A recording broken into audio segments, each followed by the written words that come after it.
Sorry, is that how tough has it been? Indeed. Well, we've certainly worked hard.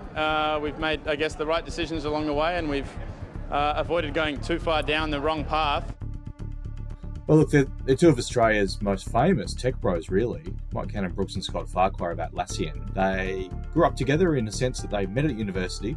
They formed this company called Atlassian, made billions of dollars. They're worth about 25 to 30 billion each. And from all reports, they were friends. But it turns out that we've done a lot of digging, and they're not quite as close to each other as a lot of people thought.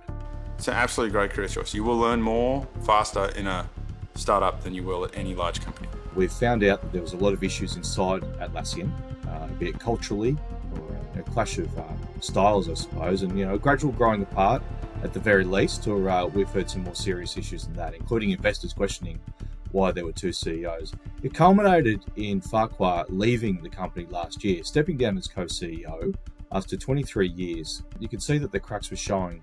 One example is when Farquhar left at the end of August 2024. He worked remotely that day, so there was no big celebrations internally. Turns out that night, Farquhar had a farewell dinner at a Greek restaurant called Plu's in Sydney.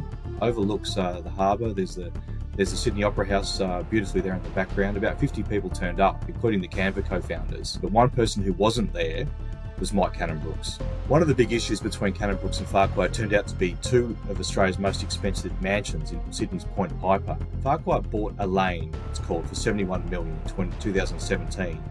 Cannon-Brookes a year later paid $100 million for the house next door, Fairwater.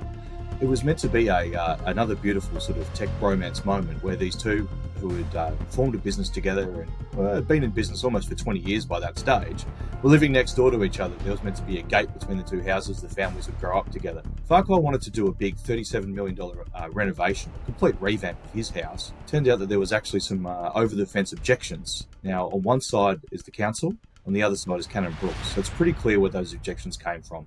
The plans were quietly withdrawn only a few weeks later. It's always been about collaboration for us. There were growing tensions between the wider Cannon-Brookes and Farquhar families as well. Annie Cannon-Brookes, who was married to Mike, and Kim Jackson, married to Scott.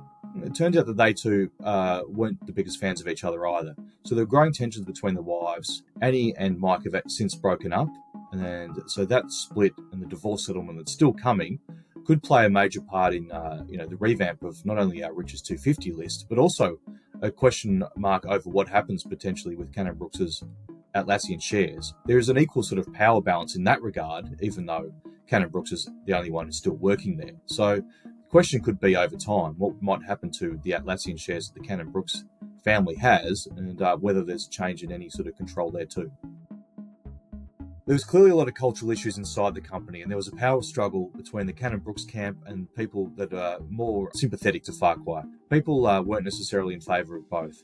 Mr Cannon-Brookes started to take more of a public front when it came to things like the energy crisis, other political things. He'd turn up on TV a lot talking about renewable energy. I think that started to grate with the Farquhar side of things internally to Atlassian.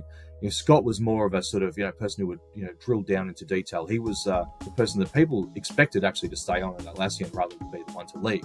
It got to the stage where we were told that it was, quote, from one executive, "It's the most toxic workplace I've ever worked in." These are some of these things that could shape not only Atlassian, which is Australia's biggest, or one of the biggest technology companies we've ever created, but also the wider technology industry. So there could be a case perhaps where Farquhar comes back in and takes over Atlassian one day. Nothing like this is out of the question. Actually, if I had to have one big mistake, the only times we've made huge egregious errors is where we've let someone who was a good person in the wrong job stay around for too long just because we were gutless.